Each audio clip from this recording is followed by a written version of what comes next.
Good afternoon everyone. तो ये HDFC bank के इशू में ना हमने सोचा एज ए रिटेल इन्वेस्टर आपको कैसे देखना चाहिए ये सिनारियो, और हम कैसे देख रहे हैं इस सिनारियो को, हमने सोचा एक वीडियो बनाते हैं आपके संग शेयर करने के लिए। देखिए, आपने सब सुन लिया होगा कि बैकग्राउंड में क्या हुआ। एक इंडिपेंडेंट डायरेक्टर ने छोड़ दिया और तुरंत के मिस्त्री को लाया गया as a interim chairman for 3 months. तो डिटेल आपको शायद पता होगा, तो हम डिटेल कवर नहीं कर रहे कि बैंक में इशू क्या हुआ है। देखिए, इसको ना आप 2 तरीके से देख सकते हैं।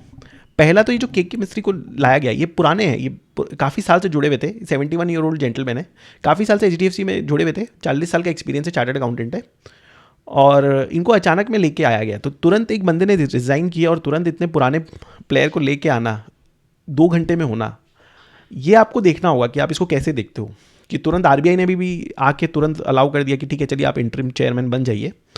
तो वो आप कैसे कॉल लेते हो, प्रो कॉन, वो आप देख लीजिए।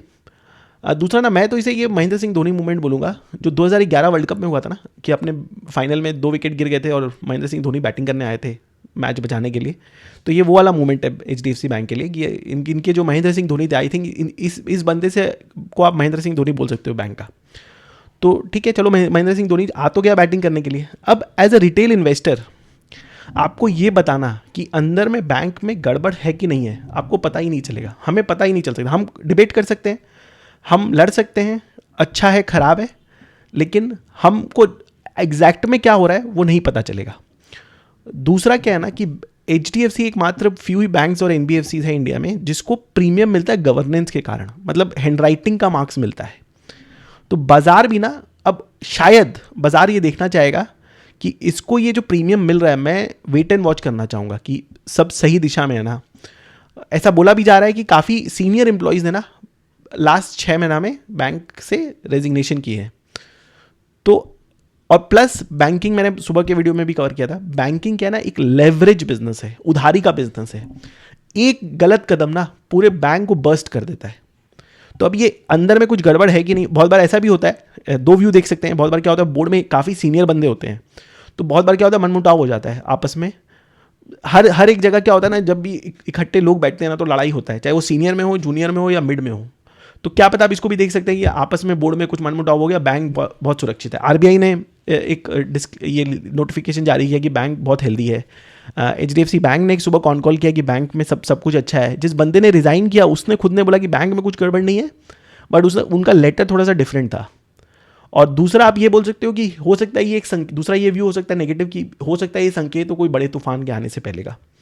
तो अब एज अ रिटेल इन्वेस्टर अपने को कभी नहीं पता चलेगा कि अंदर बोर्ड रूम में क्या हो रहा है, तो आपको एक कॉल लेना होगा। और दूसरा क्या है ना, एचडीएफसी बैंक है ना, काफ़ी म्यूचुअल फंड का एक हैवी वेट होता है। तो हो सकता है आपके पास HDFC as a direct stock ना हो, लेकिन समझ लीजिए आपका म्यूचुअल फंड बुक हैवी है, तो वो एक कैलकुलेट कर लीजिए आप।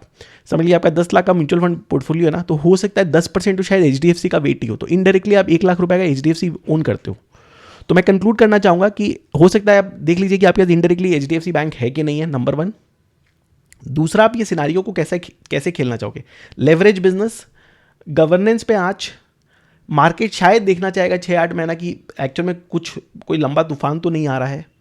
उसके बाद है ना, बैंक मार्केट एक बहुत तेज़ी से उसको रिवॉर्ड करना चाहेगा। लोग अगर 2-5% के लिए एंटर कर रहे हैं तो अलग बात है, बट अगर लंबी अवधि के लिए आप एंटर कर रहे हैं ना, तो शायद मार्केट वेट एंड वॉच करना चाहेगा कि जो मैं गवर्नेंस के लिए इसको एक्स्ट्रा पॉइंट्स दे रहा हूँ वो सही दे रहा हूँ कि नहीं दे रहा हूँ। पहले भी देखा गया है, अब ये शिखा शर्मा के केस में हुआ था, वो सीईओ का रेजिग्नेशन देना।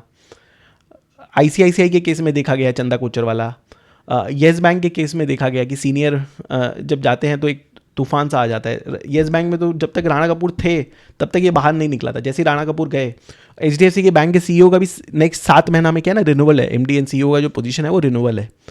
तो आप ये सब देखते हुए आप अपना एक कॉल ले सकते हैं। मैं सोचा बस आपको एक डिटेल बता दूं कि आपको क्या क्या देखना चाहिए, कंसिडर करना चाहिए कि एक लेवरेज बिजनेस स्पेसिफिकली के लिए। ठीक है, थैंक यू।